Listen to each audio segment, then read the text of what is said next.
Didiada galani Kenya ulfina satif kane undi Kenya Maation Waaqayyoo walitti deebinee jirra kana taasisuudhaan dhimma sagantaa keenya isa ijoo kaan isa lammaffaa dhimma tajaajila afaan Oromoof tajaajiltoota afaan Oromoo wal qabatee waan haasofnu deeqaa muraasaaf osoo baay'een dheeressi waan gabaabaa waliin haasofna hanga xumura sagantaa keenyaatti nu faana tura egaan ammas gara keessanitti hin deebi'a dhimma tajaajila afaan Oromoo fi tajaajiltoota afaan Oromoo wal qabatee waan tokko waan waliin haasofnu waliin dubbannu hin qabaanna egaan hin beekna hundumti keenya iyyuu tajaajilli afaan Oromoo kanaan dura bu'aa bahii hedduu akka inni qabu rakkina bal'aa akka inni qabuu fi baay'ee rakkina hedduu keessa darbamee akkas gaamee hin beekna nu jalaa dhokotaa miti uummatni hawaasni hin beeka kana keessumattuu immoo tajaajilaan afaan Oromoo dur jiru maal fakkaata tajaajilaan amma jiru immoo maal fakkaata gara tajaajilaatti osoo hin darbiin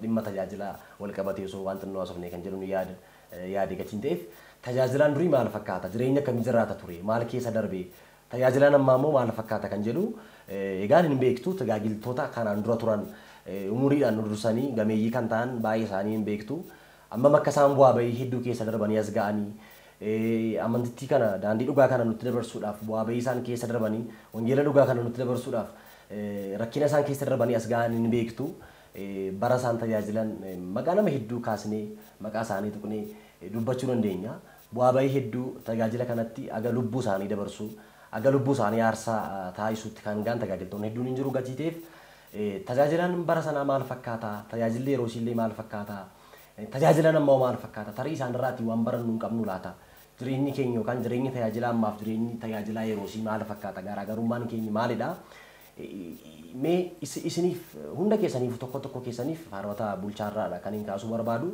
tajaajila durii irraati siifillee tajaajila atarra irratti argamtu fakkeenya kan siifteellee eenyudha maal saalaalteetudha daandii isaa rabbuuteeti namati isa laalameetti jabaadhe namati jettu tajaajila durii nama nuuf maqaa nuuf dhuftu qabda achumaan illee noon tarraa bartee qabda ofii keefoo tajaajilli kee amma maal fakkaata guddaa galatoomii yaada bareedaadha kaaffii hundaaf ta'uu danda'udha tajaajila afaan Oromoo haal turtii isaanii fi haala bu'aa bahii isaan keessa turan beekamaadha tumtu kaastee turteetta haa ta'u malee bu'aa bahii isaanii keessaas waan barannu qabna iddoo isaan tajaajila afaan Oromoo kaanii deeman kanarraas waan hubannu qabna jechuudha maaliif jennaan tajaajiltoonni afaan Oromoo gatii guddaa kafalanii gatii lubbuullee aga du'aniillee duuti isaanii kabaja dhabuu ga'aniiru fakkeenyaa yeroo baay'ee kanan hin daganne umrii koo keessatti illee dhalootatti illee kanan dabarsu faarfataa agarramuu baay'isaa awwaalchi isaallee kabaja dhabee reeffi isaallee eessa buuteensaa kan hin argamne jechuudha maaliif jennaan namni kun nama dagatamuu hin qabnedha keessumaa tajaajilaan dagachuu hin qabu tajaajila afaan Oromoodhaaf nama gatii kaffalee qofa osoo hin taane nama lubbuu kennee darbedha jaateef jechuudha bara baraan isa yaadanna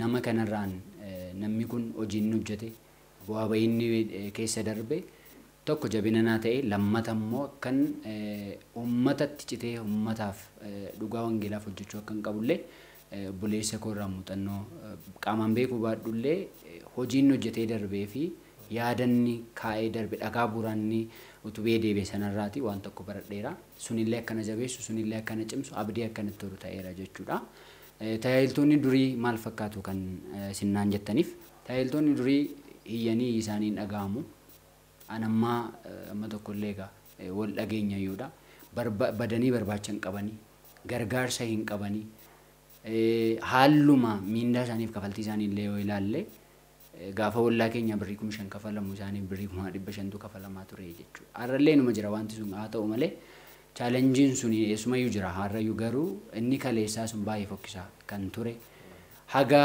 makiinaa fe'iisaarra ta'anii baadiyyaa deemanii tajaajiluu du'aniillee dhukkubsataniillee namni isaan gaafatullee aga dhabu gurmaa inni yeroo sana hin turre tajaajilaan gaafuma ji'a yookaan ji'a lamaa wal argee waltajjii irratti achumarraan adda ba'a inni irraa garuu kaan yoo dadhabamillee dawwalee wal gaafachaa jira gaafa gaddaa wal hirmaachaa jira gaafa gammachuu wal gaafachaa jira qaama wal bira dhufu baatellee bilbila walii bilbiluun wal gaafachaa jira jijjiirama baay'eetu jira tajaajiltoonni durii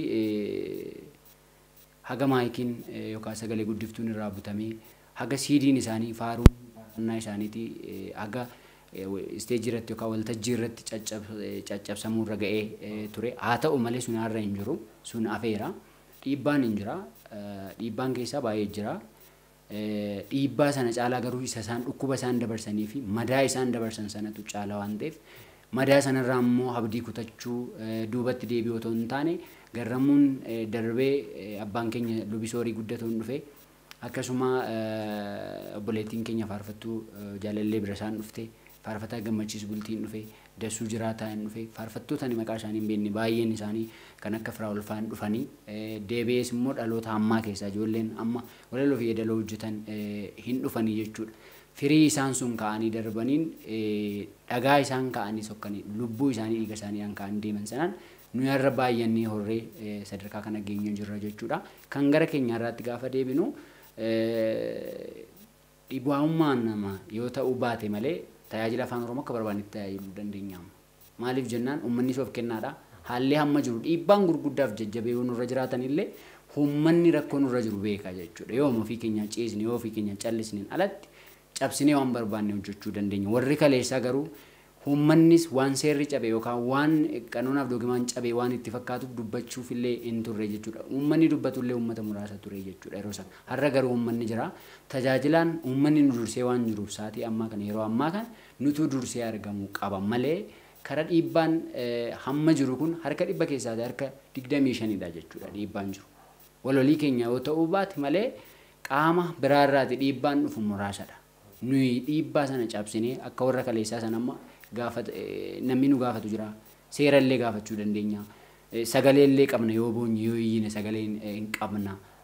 Deebii argachuu dandeenya. Kanaaf callisuu keenyarraan yoo ta'e malee yoo baay'ate mindaa yoo baay'ate tajaajila dhaaba malee uummanni gurra isaa tajaajilaa biraa gurra qaba.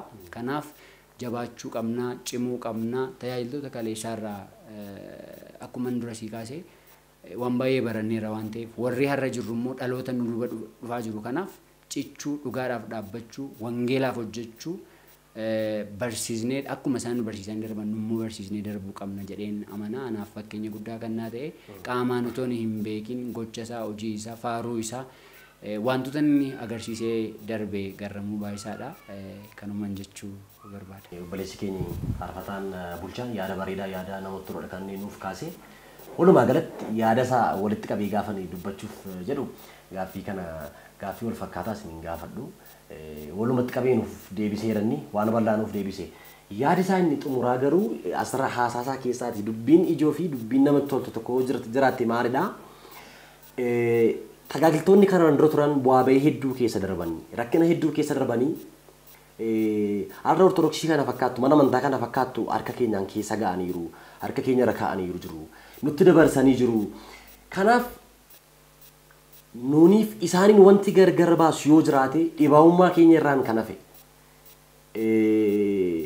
ofittummaa keenya irraan kan hafe dadhabina keenya irraan kan hafe sagantaa kana yookaan tajaajila kana dubbii hafuuraa kana duubatti yoo deebisne irraan kan hafe amma haalli jiru haala mijataadha. Haala kan duraarraa namatti toludha. Haala yoo iyyin illee wal dhageessuu dandeenyu yoo rakkan illee yerootti namni nuuf dirmachuu danda'udha kan jedhudha kan nuuf kaase. Dhugumatti immoo kun yaada jabeeffamuu qabuuf yaada namatti toludha gajiitiif asirraa tajaajiltoonni nu dhaggeeffachaa jirtan warra ammas jirrus warra iddoo biraa jirrus amma nuuf danda'ametti haalli nuti keessa jirru yeroo nuti amma keessa jirru dhugaama haasoof taanaan yerootti obboleessi keenyi lubni soorii guddatoo fa'aa keessa turan miti yeroo kuni yerootti obboleessi keenya waaqayyo lubbuu isaa mara yerootti faarfataa daakuu garramuu baay'isaa fa'aa keessa turan miti dhugaadhuma haasoof taanaan yeroon kuni yeroo namatti toludha yerootti iyyinee ol dhageessuu dandeenyu tajaajila kana guddisuu dandeenyu gadiiteef ammallee maqaa waaqayyootiin isin gaafadha isiniin kadhadha tajaajila kana haa guddisnu walaa guddisnu uummatni waan dheebote kana dheebuu haa ba'u uummatni dheebuu hedduu qaba dheebuun uummataa kun yeroo itti deebi'u immoo dhugaadhuma haasoof taanaan bara kanadha ammadha guyyaan fayyinaa har'aadha sagaleen waaqayyo har'a keessaayyuu amma jedha gadiiteef amma danda'ametti tajaajiltoonni jirru fayyina ofii keenyaafis ta'u fayyina namaaf osoo yeroo laannu ta'e dhugaadhuma haasoof taanaan bu'aa bahii hedduu keessa dabarrees geenyeerraa carraa kana immoo itti haa fayyadamnu nuuf dubbatee obboleessi keenya bulchaan amma carraa bareedan harka keenya keessa ga'ee jira carraa kana immoo jabeessinee haa qabannu isiniin jedha. Kanumaan wal qabatee dhimma tajaajiltootaa wal qabatee waan bal'aa haasofne waan baay'ee haasofne kanarraa hin deebinu deebinee of ilaallu maalirratti argamna eessan jiranii dhuguma tajaajilaan jira laatanii uummatni dheebote kana dheebuu baasaan jiraan tajaajila kootiin amma hin danda'u kennaan qabuun uummata bira dhaabbachaa jira jennee of ilaallu tajaajiltoonni of ilaallu warroonni duubatti baqattanii an akkasin godhu achisin naqu asisin naqanii akkas ta'een jiraadhu maal akkas ta'een jiraadhu namoonni jettan hin jiru baay'een isaanii amma iddoon kun iddoo dhugaadha iddootti sobni haasa'amu miti iddoon kun mana dhugaadha du'aama dhugaa haasofna gatiteef an achisin deemu asisin godhu maalta gidduudhaa biyyoon jiraadhe maal namoonni jettan hin jirra nuuf hin ta'u kun immoo achis goraan nu siniin jedhaan jiru nuti ergaan keenya inni guddaan garuu iddoo dhugaa haa dhaabbannuudha bakka dhugaan jiru immoo kanadha uummata dheebote hawaasa dheebote dheebuun isaa immoo dheebuu biraa miti sabni nuti barbaanu hin barbaanne nu keessa haa ba'u yookaan nurraa godaananii miti waan biraa miti dheebuun uummata keenyaa gaaffiin uummata keenyaa sabni waan danda'uun haa baratu waan danda'uun haa faarfatu waan danda'uun waaqa isaa haa galateeffatuunidha dheebuun uummataa kana gatiiteef dheebuu uummataa kana bira hin dhaabbannu taanaan tajaajiltoonni jirru dhugaan isiniin jedhanii dhugaan isiniin jedhaa imaanaa sabaa yookaan imaanaa uummataa nyaachuu jiru waliin caalu kun imaanaa sabaa qofa illee miti kun imaanaa waaqa nyaachuu faana garaagarummaan qabaatu wanti kun kennaa qabnu nama bira hin dhaabbannu taanaan imaanaa yookaan kennaa waaqni nuuf kenne balleessuu kan nyaachuurraan garaagarummaan qabu kun gatiiteef gara keenyatti adeebinuun jedhaa mee barreessa koo faarfataa gammachiisa siif immoo gaaffiin siif qabu yookaan yaadan siif qabu dhimma tajaajiltoota eegaan haasaa turre ammoo dhimmi tajaajilaan kanaan dura maal ture maal fakkaata dhimmi tajaajila afaan Oromoo keessattuu egaa kan dhimma afaan Oromoo wal qabateedha kan nuti haasaa jirru gatiiteef dhimmi tajaajila afaan Oromoo mana amantaa Ortodoksii keessatti kanaan dura tarii waggaa 7-8 dura waggaa 10 dura maal fakkaata amma irratti immoo maal fakkaata laata jijjiiramni hin jiramoo hin jiru mee kana wal qabsiisitii ati siyaada kennuuf laata.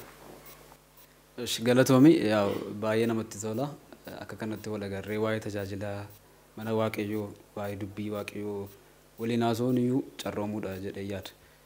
Egaa gara gaaffiitti na gaafatti gaafan darbu egaa as kan teenyu bu'uurri keenya maalidha yoo jenne wangeeladha. Wangeela irratti ijaaramne akkuma qulqulluun Phaawulos dubbatu isin bu'uura raajotaaf bartootaa irratti ijaaramtan akkuma inni jedhu bu'uurri keenya jecha sagalee waaqayyooti jecha. Jechi sagalee waaqayyoo maal jedha gaaffiitti na gaafatti deebisuudhaaf ergaa Phaawulos qulqulluu gara uummata Roomiitiif ergee boqonnaa 10:17 irratti maal jedha egaa amantaan dhaga'uu irraa dhufa dhaga'uunis immoo jecha waaqayyooti jedha. Amantiin dhaga'uu irraa dhufa dhaga'uunis maalidha jecha waaqayyooti. Namni egaa amanuudhaaf maal gochuu qaba dhaga'uudhaa qaba. Jalqabuma iyyuu gooftaan keenya fayyisaan keenya Yesuus Kiristoos galanni isaaf haa ta'uuti gaafa biyya lafaa dhufee nu fayyisee dhiiga isaa qulqulluu dhangalaasee fannoo irratti nuuf jedhee oolee waa'ee keenyaatiif fannifamee du'ee du'a irratti immoo aangoo nuuf kennee ka'umsa nuuf ta'ee gara mirga abbaatti teessoo isaatti gaafa ol ba'u duuka boota akkasumatti hin dhiisne jechaadha. Guyyaa 10 booda hafuura qulqulluu isaaniif ergee akka isaan afaan 72 dubbatan isaan taasise jechaadha. Achii booda maal godhe deemaa gara addunyaatti deemaati sagalee koo kana sagalee jireenyaa kana dubbii fayyinaa kana addunyaa hundumaaf labsaa jedha. Nama bifa isaatiin nama sanyii isaatiin nama ji'oogiraafii yookaas immoo bakka jireenya isaatiin osoo hin qoodeen deemaa gara addunyaa hundumaatti hanga handaara lafaatti barsiisaa jedhe jechaadha. Wangeela Maatiyos boqonnaa 28:19 kaasnee yoo dubbisne maqaa abbaa ilmaa hafuura qulqulluutiin deema uummata koo barsiisaa cuubaa kan koo taasisaa jedhe jechaadha. Kanaaf egaati gara biyya keenyaatti gaafa dhufnu immoo rakkina guddaa ture kana wajjin wal qabate jechaadha. Baay'ee rakkina ulfaataa ture jechaadha. Gaafati afaan kootiin hin baradhaa sagalee waaqayyoo baradhee qalbii jijjiirradhaa amaneetan gara waaqayyootti dhiyaadhee jabaadhee mootummaa isaatiif kan nageessisu immoo waan gaggaarii hojjedheen gara waaqayyootti dhiyaadha jedhee gaafa namni tokko gaaffii gaafatu ati amantaa keenya diigda siin jedhu. Ati siyaasa yookaas immoo poolitikaa duukaa buute siin jedhu. Yookaan immoo ati taaddisoo yookaas immoo mana amantaa kana haaressaa jirta siin jedhu. Yookaan immoo ati waaqeffataadha siin jedhu jechaadha. Amantaa biraa akka waan ati hordoftutti maqaa sirra godhu jechaadha. Egaa abboonni keenya kan hundumaa danda'anii faarfattoonni sila abboollonni obboleessi koo daaqun bulchaan kaasaa ture tajaajiltoonni baay'een kan hundumaa danda'anii kana cabsaniiti kaayyoo keenya beenna arrabsamnus reebamnus jibbamnus qobaatti adda baanus fo'amnus jecha kana ni beekna dhugaa kana ni beekna jedhaniiti kana cabsanii asiin ga'anii nutti fidan jechaadha. Akkasumatti hin dhufne daandiin kun jechaadha. Aarsaa baay'eetu itti kaffalame, lubbuu baay'eetu itti bade jechaadha.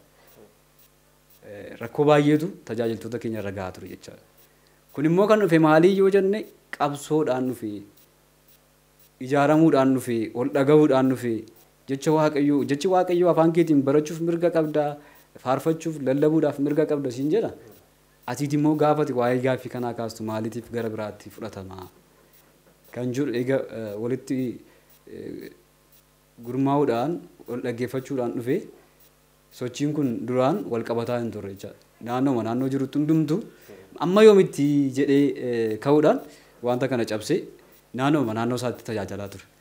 Amma immoo galanni waaqayyoof haa ta'uuti akkuma waliigala akkuma naannoo keenyaatti iyyuu gaaffiin kun gaaffii macaafa qulqulluu wajjinis walitti hin buune gaaffii mirga nama biraas dhiibuu akka hin taane eega irratti walii galameeti sadarkaa kanarra geenye jirra.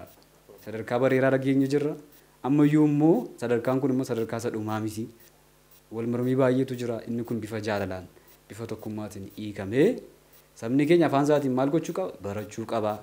Qiddaaseen lubni afaan Oromoo seeraan qaddasan zim jedhanii yeroo baay'ee jechaadha maalidha kan jiru TV'tti waraabamee bakka tajaajila afaan Oromoo qiddaaseen kun jira jedhame malee guutuu Oromiyaa keessatti lubni itti leenjifamee daaqonni leenjifamee uummanni leenjifamanii waaltaa ta'ee wanti mul'atu hin jiru jechaadha. Innumti kun iyyuu kan dhufe dhiibbaamti kun iyyuu kan dhufe bakka mormiirraan kan ka'uti iddoo seenamu dhabameeti malee dhuguma jechi Kiristoos jalqaba afaan uummanni dhaga'uun deemaa barsiisaa jedhee dukkaboota isaa erge bu'uura dukkabootaa sana qabatanii osoo hin taane uummanni kun nu jalaa be'ennaan maal taana waan jedhuutiin jechaadha. Amma immoo gaatii wanta beekuu qabdu sodaan sun hin hafne bakka uummanni of baree afaan kootiin yoo waaqeffadhe lallabe faarfannaa faarfadhe sagalee waaqayyoo yoon dhagee yoon tajaajile rakkoon dhufu hin jiru doogimaan cabu hin jiru qanoonaan cabu hin jiru wangeelaa wajjinis wanta walitti bu'uu hin qabu. Siluma yoo wangeelli kan ajaja wanta ta'eef kanarra gaamee waan jiruuf sichitti maal ta'uu qaba fakkeessoo osoo hin taane tajaajila dhugaa argachuu qaba uummanni jechaadha. Luboonni keenya baay'achuu qabu daaqoniin baay'achuu qaba tajaajila afaan Oromoo daangaa Oromiyaa guutuutti sirni qulqulleessaa yookaan sirni galatoo afaan Oromoo raawwachuu qaba tajaajilli faarfannaan lallabni akka kanaan duraa isaa amma fakkeenyaaf waltajjii tokko irratti yoo fudhattee ilaalte galateeffamaadha faarfannaa sana jechaadha ni beekta galateeffamaadhaan mata dureen ishee ni faarfatamti achii booda tajaajila afaan Oromoo yeroo sana haguugame jechaadha. Kun afuu qaba guutummaa guutuutti tajaajiltoonni afaan Oromoo gatii itti baasan amma yoonaallee kan tajaajilaa jiran ni jiru kennaa adda addaa kan qaban ni jiru gara akka waan kennaa isaan hin qabnetti odeeffama isaan ba'anii tajaajiluu qabu guutummaan Oromiyaa tajaajiltoota afaan Oromootiin urgaa'uu qabdii kana booda bakka afaan keenya lallabnee faarfannee mootummaa waaqayyoodhaaf qophaa'utu nurra jira. Kana gochuun immoo nama tokkoon osoo hin taane wal qabachuutiin wal dhaga'uutiin jaalalaan ta'uu qaba jedhee yaada ulfaadhaa kabajama. Iddoon isa galateeffadhaa yaada baay'ee bareedaaf namatti toludha. Yaada isaa keessaas dhimma ijoon yookaan dhimma baay'ee fudhachuu barbaadu tokko kan jiru innis yoo jiraate dhugumatti tajaajila afaan Oromoo kanaan dura tajaajilamaa ture irratti tajaajilaan waan baay'ee jedhamaa ture hin beektu. Waggaa muraasarra waggaa sadii afur dura tajaajila afaan Oromoodhaan waan baay'ee jedhamaa ture maaliif gaafanni tajaajila kana afaan Oromoon geggeessuuf jedhu akkuma obboleessi koo makaasaa ture gaafanni afaan kanaanii faaruus haa ta'u lallabas haa ta'u waan kamillee sirna galatoos haa ta'u gaafanni waa tokko jechuuf jedhu tajaajila afaan Oromoo irra waan baay'ee ga'a ture amma sadarkaa amma miidhaa qaamarra illee geessisu maaliif afaan kana dubbatta jedhame kana uummati sin beeka uummatiin beeku jennee miti kan nuti haasaa jirru akkuma nama jedhe sadarkaallee amma maqaa olii moggaasu maqaa walitti baasu ati akkasidha ati tahaddisoodha ati akkasidha jedhameellee yeroo inni itti tajaajilaa keenyarra maqaa meeqa moggaa turedhaan beektu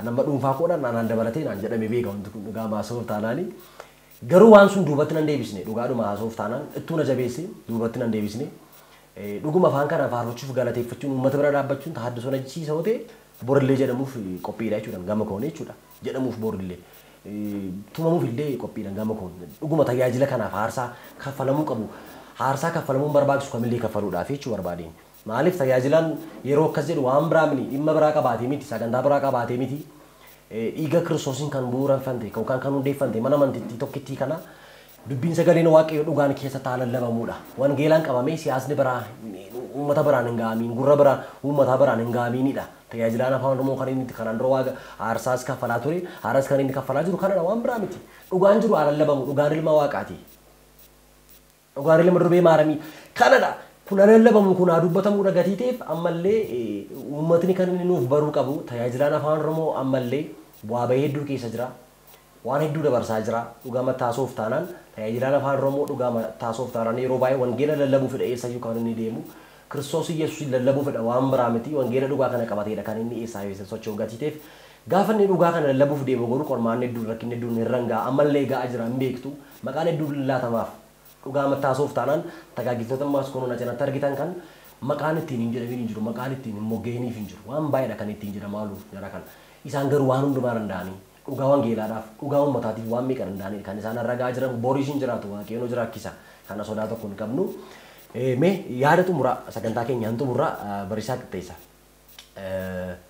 egaa isaan waan lama walitti qabanii haasaa turan kanaan dura jalqaba irratti tokkoffaa dhimma tajaajiltoonni kanaan dura turan maal fakkaatu har'a irratti warroonni argaman maal fakkaatu kan jedhu bariisu kun waan baay'ee naaf kaasee daakun bulchaanii harootaan gammachiisillee dhimmi tajaajila afaan oromoon kan duraarra amma garaagarummaa akka qabu amma wanti namatti tolu akka jirudha kan inni nuuf kaasee garaagarummaan yookaan jijjiiramni hin jira kan jedhu nuuf kaaseera ati immoo kana lamaan walitti qabdee tajaajilaan amma jiruuf tajaajilli amma jiru egaa dhufee as ga'eera tajaajilaanis tajaajilli dhufee as ga'eera tajaajilaan afaan oromoos tajaajilli afaan oromoos dhufee as ga'eera kun dhugaa jirudha inni as ga'e kun immoo gara fuulduraatti akka taafufu akkamitti jabina qabaate akkamitti moor kana caalaa akkamitti firii akka inni godhatuuf uummatnis tajaajilaarraas maaltu heegama wanti jechuun wanta marka keenya irra ga'e kun akkamitti kana caalaa babal'ate kan guddatee firii godhatee hundee jabeeffatee lafa keessa galee hundee jabeeffatee dhaloota dhufuuf illee akkamitti haci'u wanti kun maaltu nurraa eegama nurraas uummatarraas.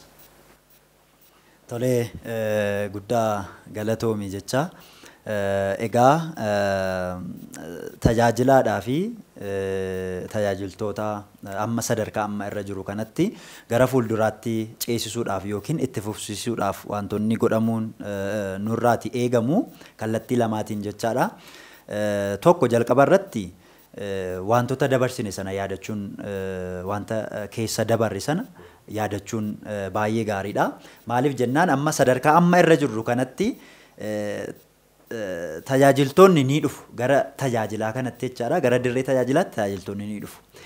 Rakkoon inni guddaan garuu karaa tajaajiltoota afaan oromootiin wanti jiru tajaajiltoonni duriidha keessaa ba'aati kan deemaatti jira yoo ilaalte ta'e keessaa ba'aa gara duubaatti harkifachaati kan isaan deemaatti jiran tajaajiltoota gurguddoo ta'an tajaajiltoota beekamoo umuriidhaan raaganii yoo ilaalte gara teellaa jiru jechaadha gara duubaatti kan isaan jiran tajaajiltoonni haaraa ta'an immoo dhufaatti jiru wal harcaasaa deemaatti jira jechaadha tajaajila afaan oromootiin alatti yoo ilaalte warroota ollaa keenyaa yoo ilaalte tajaajiltoota warra durii amma sadarkaa ammaa kanaatti hanga har'aa kanaatti keessa jiru kanneen rifeensa lama biqilchan kan keessatti dullooman tajaajila kana keessatti agarta jechaadha kan keenya garuu keessaa baba'anii jiru kanaaf rakkoolee kana hubannee gara fuulduraatti itti fufsiisuudhaatiif tokkoffaa irratti tajaajiltoonni wal jajjabeessuudha karaa warroota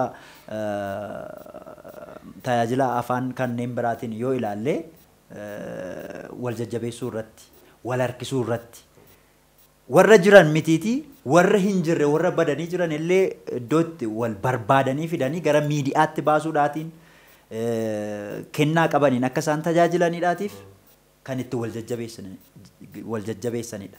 Karaa keenyaatiin garuu rakkoon jiru kanaan dura maal ture wal barbaaduun hin jiru. Tajaajilaan tokkoon badeechumaan hafa. Kanaaf gara fuulduraatti itti fufsiisuudhaaf tajaajila keenyaa kan kana caalaatti akka inni hojjetuudhaatiif wanti nurraati eegamu tajaajiltoonni wal barbaaduudha. Tajaajiltoonni baay'een isaanii maqaadhaan malee hojiidhaan amma waggoota 7-8 kanneen fixanii jiru. Utuu lubbuudhaan jiranii. Kanaatiif iyyuu tajaajiltoonni kun eessa jiru? Maalirra jiru? Maaltu isaanitti hir'ateetiin jira? Maal isaan gargaaruu qabna kan jedhu tajaajiltoonni eenyuyyuu warroonni nu daawwataatti jiran kana hojii manaa godhachuudhaatiin gara fuulduraatti akka wal kakaasnu wal dammaqsinu ergaa koo isa guddaa isa kanadha jechaadha wanti hojjechuun nurra jiraatu. Karaa tajaajilaa kennamuutiin illee jechaadha tajaajila karaa afaan oromootiin wanti nurraati eegamu warri tajaajillus ta'e warroonni tajaajilamanis wal ta'uudhaatiin tajaajila afaan Oromoo kana itti fufsiisuudhaatiif wanti nurraa eegamu tajaajila kanarratti tokko wal tumsuudhuma sanadha. Wal tumsanii tajaajila kanarratti jechaadha. Gaafan akkas jedhu kennaa tajaajila afaan Oromootiin wal qabatee akka mana kiristaanaa keenyaatti kennaa gurguddaa kanneen qaban kennaa faarfannaa, kennaa wangeela barsiisuu kanneen qaban baay'ee isaanii jiru. Garuu wal baasuu irratti hin jiru jechaadha. Kanaan dura wanti rakkoo ta'e miidiyaa dhabuuraanidha. Miidiyaa gaafa jennu wantoota sooshaal miidiyaa kanneen ta'an hawaasni kan itti fayyadamu. Facebook illee ta'u, peejii illee ta'u, akkasuma immoo yuutuubiin illee kanaan dura hin jiru ture. Tajaajiltoonni wal ga'anii sagalee isaanii kan itti dabarfatan, ergaa isaanii kan dabarfatan hin jiru ture. Amma garuu jira. Kanaaf isa jiru kanarratti hojjechuu qabnaadha. Faarfataan kennaa faarfannaa kan qabu faaruu isaatiin tajaajiluu, kennaa wangeela barsiisuu kan qabu wangeela akka barsiisuutiif. Amma sadarkaa kanarratti erga qophaa'aa ta'e, erga jiraate, erga kan keenya ta'e kanaan dura hin qabnu turre. Faaruu hojjenneetu bakka itti gadhiisnu hin qabnu. Amma garuu jira galata Waaqayyoo. Kanaaf irratti hojjechuu qabnaa, itti bobba'uu akka qabnu jechuun barbaada. Tajaajilli mana kiristaanaa keenyaa karaa afaan Oromootiin jechaadha. Yoo ilaalte amma dhiyeenya kana karaa barsiisa mana kiristaanaa keenya Ortodoksii Tawaahidoo wantoonni faallessan afaan Oromootiin alatti baay'een isaa ka'aa jiru. Beekamoodha, doktorootadha kanneen jedhaman hedduun isaanii barsiisa mana kiristaanaa keenyaa kan faallessu faallaa kan ta'edha kan barsiifamaatti jiru. Kanaaf karaa tajaajila afaan Oromootiin sabni kun akka inni dhaga'utti kanaan dura jetteedhaan oduu duriitiin mammaaksaatiin wantoonni ittiin jedhamaa ture sun kanneen kaan utuu dhaga'in ameen jedhaa turan. Amma garuu sabni kun waan dhaga'uutiif tajaajiltoota qaba afaan Oromootiin kan tajaajilan faarfannaanis haa ta'u wangeelaanis. Kanaaf warroonni kennaa tajaajilaa qaban kun gara saba kanaatti ba'uudhaatiin miidiyaa jiru kamiin irrattiyyuu ba'uudhaatiin tajaajila dhugaa ta'e akka barsiisan. Haguugamuun qabu jechaadha. Barsiisni mana kiristaanaa keenyaa inni dhugaaf inni sirriin hanga daandii irraatti jallata. Haguugamaatti jira jechaadha. Keessattuu waa'een waaqummaa Kiristoos gooftummaan isaa mammaaksaaf jettee hibboodhaan haguugamaatti jira. Namoonni barsiisa faallaa mana kiristaanaa keenyaa ta'e amma namoonni tokko namoonni amantaa kana keessaati adda jiran yookiin amantaa kanaan ala jiran waanuma manni kiristaanaa Ortodoksii Tawaahidoodha barumsuma hin taane barumsuma mammaaksa garaagaraa wanta isheen barsiistutti kan fudhatan jiraachuudha malu. Kanaaf nuti immoo dhugaan jiru. Maal akka inni ta'e dhugaa kitaaba qulqulluudha. Amantoota biraan ga'uutu nurra jiraata jechaadha. Yoo kana ta'e tajaajilli afaan Oromoodhaa itti fufuu danda'a, galma ga'uu danda'a. Kanarraatiin kan hafe ati warroonni nu daawwataa jiran daawwattoonni keenya illee utuu barsiisi mana kiristaanaa keenyaa utuu jallataatti jirudha. Utuu waa'ee waaqummaa Kiristoos utuu dhokfamaatti jirudha.